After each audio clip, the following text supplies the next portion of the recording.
बिस्मिल्लाहिर्रहमानिर्रहीम। अल्लाहुम्मा सल्लि अला सय्यदना मौलाना मुहम्मद व अला आलि सय्यदना मौलाना मुहम्मद मुबारक वसल्लम। लखां दा करोड़ां दरूद नबी पाक सल्लल्लाहु अलैहि वसल्लम पर जिन्होंने खातर सारा जहान बनाया गया। तो अज जनाब वेले दी गल च मेरे नाल जिहड़ी शख्सियत मौजूद है, इन्हां ना जनाब तारफ यह है कि ये आपू ही अपना तारफ है। बहरहाल थोड़ी जी लोगों की अगाही वास्ते दसना पैना कि इन्हां दा नां चौधरी जफर है और ये जनाब बर्मिंघम इसलिए सैटल है और कायदे अंदराल वैलफेयर ट्रस्ट जड़ा है उसने चेयरमैन ने बानी और बुजुर्गों ने इन्हें अपना नाम जड़ा वो जिंदा रखे है।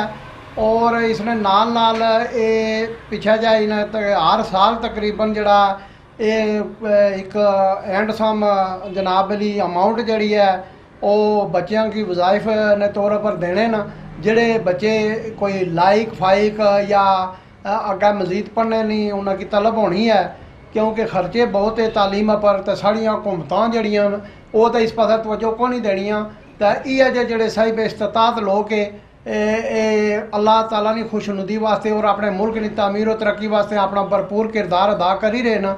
अज साढ़े नाल मौजूद है, साड़ी खुशकिस्मती है। तो जनाब इन्हां नाल गल शुरू करसा बई जड़ा ये जनाब तुसां वैलफेयर ट्रस्ट है कायदे अंदराल वैलफेयर ट्रस्ट तुसां बनाया, तो ये तुसां की ख्याल किस तरह आया और ये तकरीबन कितने अरसे तो तुसां जारी व सारी है काम? कायदे अंदराल 2000 इस दुनिया तो चले गए सन। उन्हें अपनी मौजूदगी उन्होंने जितनी भी टोटल सेविंग सी वो इन्हां अंदराल ने गरीब और नादार बच्चों वास्ते वक्फ करी गए सन।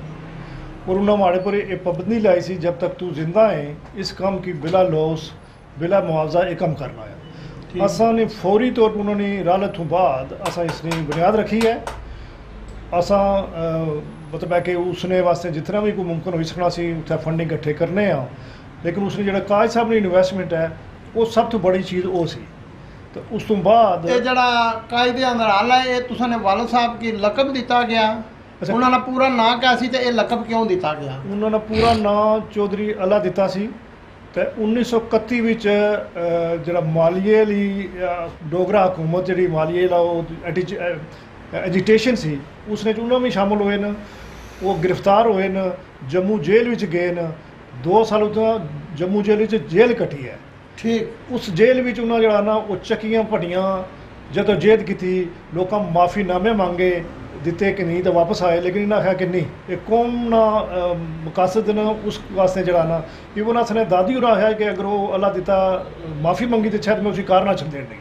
वाह जी वाह। अदम मालिया तहरीक सी जड़ी जम्मू कश्मीर डोगरा महाराजे ने खिलाफ उसने इन्हें जड़ा जेल कट्टी और सजा कट्टियां उसने इवज जड़ा ये खिताब जड़ा कायदे अंदराल ना उन्हें लभा एक, क्योंकि काफ़ी कायदे अंदराल तो चलना सी ना, लेकिन तारीख उन्होंने जड़ी है ये सामने नहीं सी आई। वो मेरे ख्याल जी डॉक्टर प्रोफैसर साहब किताब लिखी है उसने भी थोड़ा कोई इसने जिक्र किया नहीं या नहीं? बिल्कुल किया। अच्छा हुण तुसां ये मतलब है कि अंदाज़ा लाओ कि जेड़े साढ़े लोग कश्मीर ने अज कश्मीर की तारीख भी चलनी है, दीगर मामलात भी है, लेकिन असा जड़ा ये मालिया की तारीख किहड़े सन सी? 1931 च अदम मालिया तारीख चली है और वो कायदे अंदराल लकब लभा।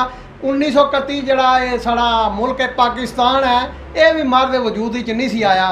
तो अज जेड़े लोग ये गल्लां करने जी कि पाकिस्तान ना वै तो पता नहीं कश्मीरियां ना क्या होया सी कि 1931 च होया जी है। उस हवाले राज साहब जो अरेस्ट हुए जेल कट्टी ने तो उस तो फौरन बाद वो फिर लाहौर चले गए। अच्छा उत्थे 10 साल जड़ा ना वो, क्योंकि उस वक्त जो ना तारीख पाकिस्तान वो बड़ी जोरां सी। ठीक है उत्थे ने जो पाकिस्तान ने जो टॉप लेवल वाले जो ऐसे लीडरान उन्होंने महफल करना उन्होंने सुनना, सियासी और समाजी और जोड़े दीनी ऐसे लोग उन्होंने महफल करना उन्हें अटेंड करना और उस बाद वापस अच्छी तो डडियाल और मीरपुर ने लोगों की उस चीज़ ने आगाही देनी, मतलब 32 तो कि नहीं तो 45 जियाँ वो उठहरे, यानी कि तहरीक पाकिस्तान जी उन्होंने भरपूर किरदार है। बिल्कुल शेख अब्दुल्ला की मिलना, कायदे आज़म की मिलना या उन्होंने महफिल बहना ये उन्होंने रोज़ ना मामूल सी। अताउल्ला शाह बुखारी ने महफिल उन्होंने उठना बहना, उन्होंने को उस वाज मालूमात हासिल करनी हालांकि वो खुद इतने सनद याफ्ता नहीं सन, लेकिन अल्लाह पाक उन्होंने जहानत इतनी दी भी सी कि जी गल सुनने सन वो कई साल बाद भी उन्होंने सीने जी जज्ब रहनी सी। ज़हनी तौर पर इंतहाई पुख्ता सन और मेमोरी जी उन्होंने यादाश्त जी मेरे ख्याल है शीशा मेमोरी जिसकी एब्सोल्युटली मतलब है कि वो उसने बारे कोई रेफरेंस ना दे सकने। सही है। मतलब है कि अक्सर वो बेशतर लोग उन्होंने जिस महफिल बैठे होने सन या तो फौजी रिटायर्ड है तो या ये वकील है जो रेफरेंस देना बंदा। ਉਹ ਮੈਂ ਕਈ ਵਾਰੀ ਤੱਕਿਆ ਤੁਸੀਂ ਹੁਣ ਦੱਸਿਆ ਨਾ ਬਈ ਉਹ ਪੜੀ ਨਹੀਂ ਸਨ ਸਕਣੇ ਲੇਕਿन ਅਖਬਾਰ ਉਹਨਾਂ ਨੇ ਹੱਥ ਮੈਂ ਤੱਕੀ ਹੈ ਕਿ ਉਹ ਜਨਾਹ ਕੈਬ ਲੱਗੀ ਹੋਣੀ ਸੀ ਉਹ ਮੈਂ ਤਾਂ ਥੋੜਾ ਉਸ ਵੇਲੇ ਛੋਟਾ ਸਾਂ ਤਾਂ ਉਹ ਬਾਜ਼ਾਰ ਜ਼ਿਲ੍ਹਾ ਅਛਣੇ ਸਨ ਜਨਾਹ ਕੈਬ ਲੱਗੀ ਤਾਂ ਅਖਬਾਰ ਉਹਨਾਂ ਨੇ ਹੱਥਾਂ 'ਚ ਹੋਣੀ ਸੀ। ਬਲਕਿ ਇੱਕ ਹੋਰ ਜਿਹੜੀ ਰੈਫਰੈਂਸ ਹੈ ਕਿ महमूद हाशमी ਬਰਤਾਨੀਆ ਵਿੱਚ ਜਦੋਂ ਪਹਿਲਾ ਅਖਬਾਰ ਕੱਢਿਆ ਤਾਜ ਸਾਹਿਬ ਨੇ ਬਾਰੇ ਵਿੱਚ ਹਾਸ਼ਮੀ ਸਾਹਿਬ ਕਹਿੰਦੇ ਕਿ ਇਹ ਤੀਸਰਾ ਆਦਮੀ ਸੀ ਜਿਸ ਵੀ ਸਾਡੇ ਕੋਲ ਅਖਬਾਰ मंथली लवाई की वीकली लवाई की एक साल ने पैसे दे उड़े ए लो तभी के पहुँचाओ। हालांकि वो पढ़े लिखे नहीं सन लेकिन उन्होंने इलम दोस्त इंसान सन और जिसकी वजह नाल उन्हें तुसां की तरगीब भी की और एक पैसा भी अपना असासा भी छोड़ी था कि ये जी अंदराल ने लोगों की तालीम वास्ते और गरीब बच्चों की तालीम वास्ते मुख्तस किया जाए सा। जिंदगी ने अंदर अपना कुल असासा बच्चों पोतियां दोतियां की देने ने बजाय गरीब बच्चों की वकफ किया। उन्होंने नुमाया हसीयत अंदराल वैसे तो दीगर जोड़े मसाइल काम उन्होंने किए वो तो है न, लेकिन इस अंदराल कोई ऐसा शख्स को नहीं है जोड़ा उस अपना टोटल सरमाया गरीबों के वकफ किया।